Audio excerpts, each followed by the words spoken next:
Hello sir, this is my final project. And this is the class declaration. CalQ extends JFrame to create a window for the calculator. It implements action listener so that the class can handle events when a button is pressed. And these are the variables. Text field, a JText field that will display the result or current input. num1, num2 result, variables to store the operands and the result of the calculation. Operator, a string that stores the current operator.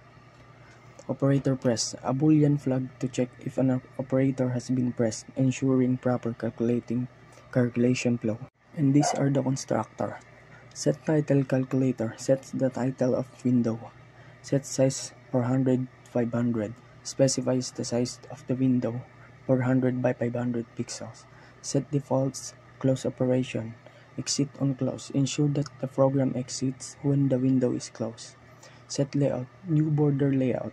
Use a border layout to organize components in the frame, the display at the top, and the buttons in the center. And these are the text field. JText field is used to display numbers and results. The text field is a set of a large font, 24, and aligned to the right. It's made non-editable, set editable or false, so that user can directly type into it. Next is button funnel. JFunnel, a container for the buttons. Grid layout. This layout organizes the button in a 4x4 grid with 10 px spacing between them. Button creations. An array of button labels that represent numbers and operators. And these are event handling action listener. The action performed method is called when a button is pressed. Get action command, close open parenthesis, retrieves the label of the button that was clicked. Handling number buttons.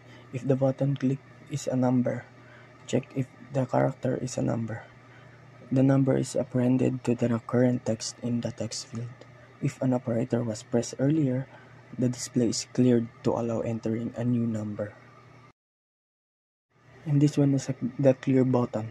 If the C button is pressed, it clears the display and resets all variables, num1, num2 result, and etc.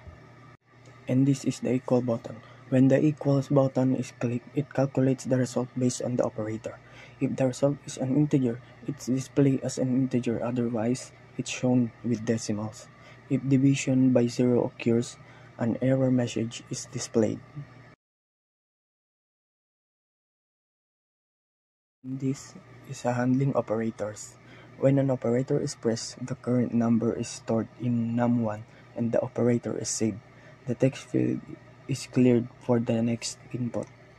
And the main method. The main method creates an instance of the CalQ class, which runs the program and opens the calculator window.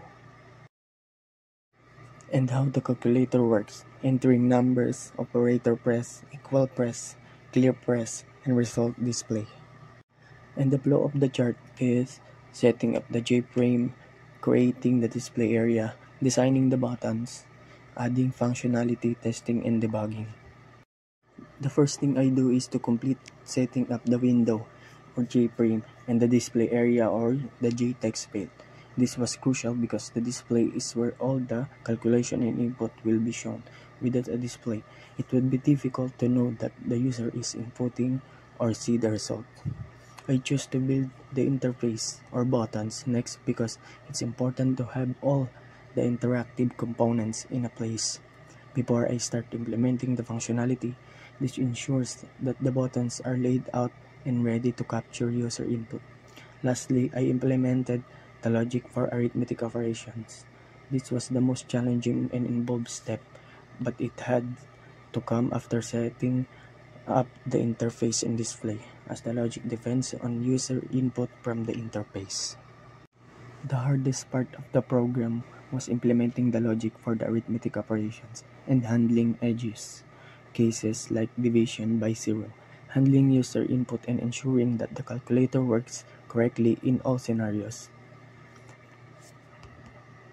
Each of the operation buttons, addition, subtraction, multiplication, and division, is linked to the same event handler method, actionPerform, which is responsible for performing the appropriate operation when a button is clicked.